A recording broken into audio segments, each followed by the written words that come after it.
محمد و آل محمد بلند تر صلوات۔ اب میں دعوت خطاب دوں گا مبلغ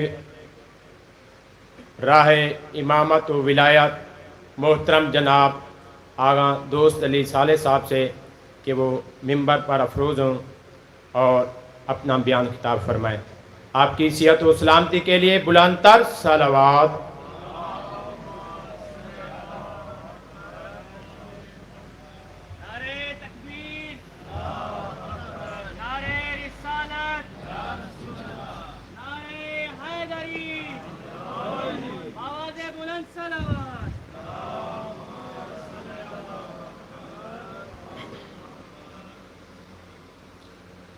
اعوذ باللہ من الشیطان الرجیم بسم اللہ الرحمن الرحیم الحمد للہ رب العالمین الصلاة والسلام علی اشرف الانبیاء والمرسلین وعلی آلہ طیبین طاہرین المعصومین المنتجبین المنتخبین المظلومین وَلَعْنَةُ الدَّائِمَةُ عَلَىٰ أَعْدَائِهِمْ أَجْمَعِينَ وَأَعْدَائِهِمْ مَلْعُونِينَ أما بعد فقال حسین بن علی علیہم السلام انی لا أرى الموت إلا سعادة والحیاة مع الظالمین إلا برما صلوات۔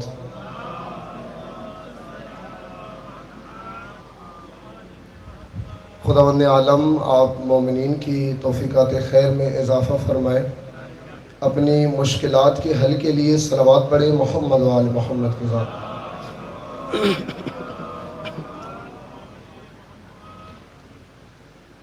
پروردگار عالم نے اپنی صفات کے اظہار کے لیے کائنات میں مختلف چیزوں کی تخلیق کی ہے۔ وہ قدرت مند ہے، اپنی قدرت کے اظہار کے لیے اس نے کائنات کے اندر مختلف مناظر بنائے، قدرت کے شاہکار بنائے تاکہ لوگ دیکھ سکیں کہ ان کا رب کتنا قادر ہے۔ اسی اللہ نے اپنے علم کے اظہار کے لیے اہل البیت جیسی ہستیاں بنائیں تاکہ ان کے وجود کو دیکھ کر لوگ اندازہ لگائیں اللہ کتنا بڑا عالم ہے۔ اس اللہ نے، اس کریم رب نے اپنی صفات کے اظہار کے لیے مختلف چیزیں بنائی ہیں۔ اب اس اللہ نے اپنی ربوبیت کا اظہار کرنا ہے، اس اللہ نے بندوں کو یہ بتانا ہے کہ میں بندوں کے اوپر کتنا کریم ہوں، کتنا بندوں کے اوپر مجھے رحم آتا ہے۔ میری رحیمی کا اندازہ اپنی ماں کے شکم سے لگا لو، میں نے ماں کے وجود میں اپنی ربوبیت کا اظہار کیا ہے۔ اگر آپ کو میری بات سمجھ آ رہی ہے،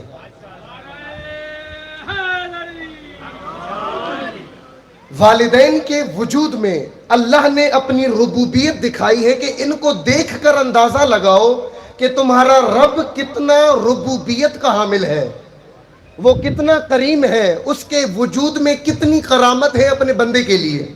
خدا اللہ نے یہ جو بندے کی تخلیق کی ہے، یہ جو بندے کو بنایا ہے، اس بندے کو ضائع ہونے کے لیے نہیں بنایا، اس کو اس لیے نہیں بنایا کہ یہ شیطان کی پیروی کر کے اپنے لیے جہنم خرید لے۔ توجہ کر رہے ہیں آپ؟ اس بندے کو اللہ نے بنایا، بنانے کے بعد اس بندے کو اللہ تک پہنچنے کا تمام سامان دے دیا، اللہ کی طرف سفر کرنے کا تمام سامان اللہ نے بندے کو دے دیا کہ یہ سامان ہے، یہ تیری منزل ہے، اس سامان کو اپنا کر اللہ کی طرف سفر کرو۔ اگر کہیں مشکل آ جائے تو میں نے اہل البیت کا وجود بنا کے رکھا ہے، جہاں رستہ سمجھ نہ آئے ان کے در پہ آ کر جھکو، یہ اللہ کا رستہ سمجھا دیں گے۔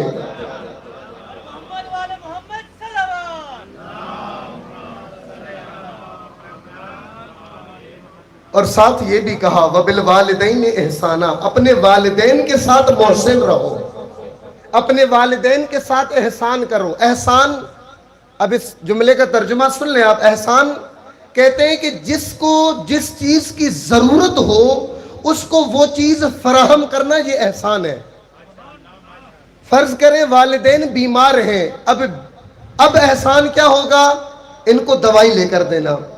اگر والدین کسی حوالے سے پریشان ہیں, ان کی یہ پریشانی حل کرنا یہ والدین پر ہے. احسان یعنی جس چیز کی ضرورت ہے وہ چیز فراہم کرنا. اللہ نے والدین کا وجود دیکھیں, والدین پروردگار نے والدین کے وجود کے اندر جو کمال رکھا ہے, یہ نہیں ہے کہ آپ اپنے والدین سے بے شک برا رویہ رکھیں اور آپ کی جو اولاد ہے آپ اس کو تربیت سمجھاتے رہیں کہ تربیت کرو, والدین کے ساتھ احسان کرو, والدین کا کہا مانا کرو, والدین کے وجود کے. اب یہ نہیں ہوتا. اگر آپ اپنے والدین کا احترام نہیں کرتے, اپنے والدین کے تقدس کے قائل نہیں ہے, بے شک اپنے بچوں کو کتنی بھی تربیت جو رویہ تم نے اپنے والدین کے ساتھ رکھا, تمہاری اولاد بھی تمہارے ساتھ وہی کرے گی.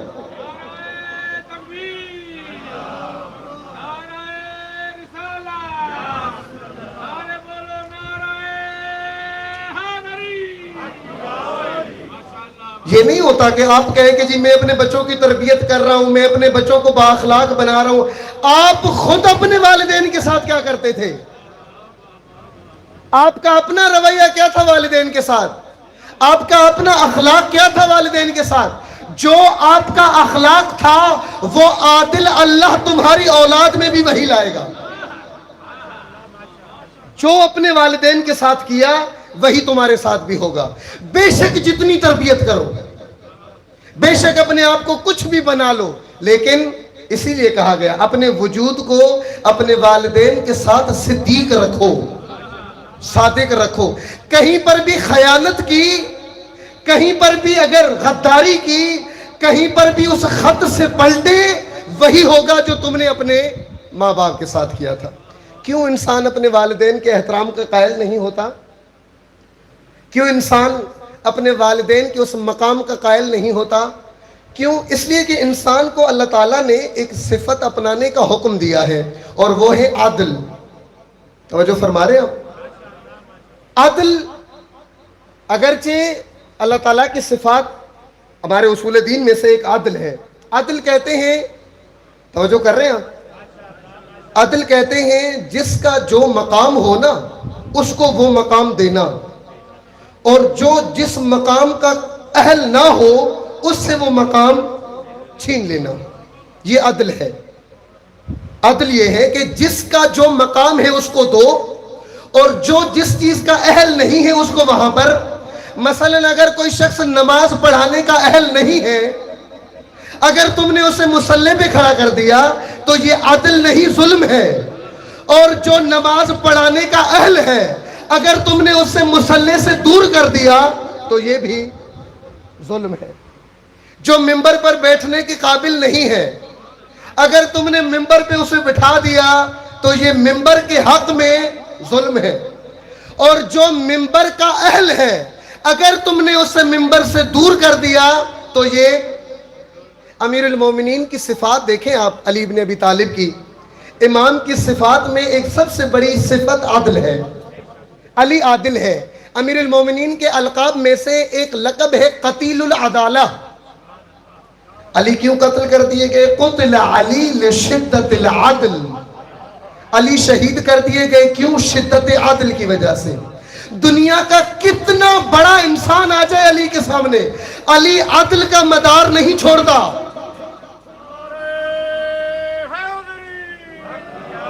مولا کے بھائی جناب عقیل, توجہ کر رہے ہیں آپ, جناب عقیل آ کر کہنے لگے مولا سے کہ مولا اے میرے بھائی مجھے میری حق سے زیادہ حصہ دے. توجہ کریں, مجھے میرے حق سے زیادہ حصہ دے. میرے بچوں کی آپ کی دی ہوئی چیزوں سے تکمیل نہیں ہوتی. روایات میں خود خطبہ ہے مولا امیر کا, مولا امیر نے تپتا ہوا لوہا اپنے بھائی کے ہاتھ کے قریب کیا اور کہا کہ عقیل کیا محسوس کر رہے ہو؟ عقیل کیا محسوس کر رہے ہو؟ تو عقیل نے فرمایا مولا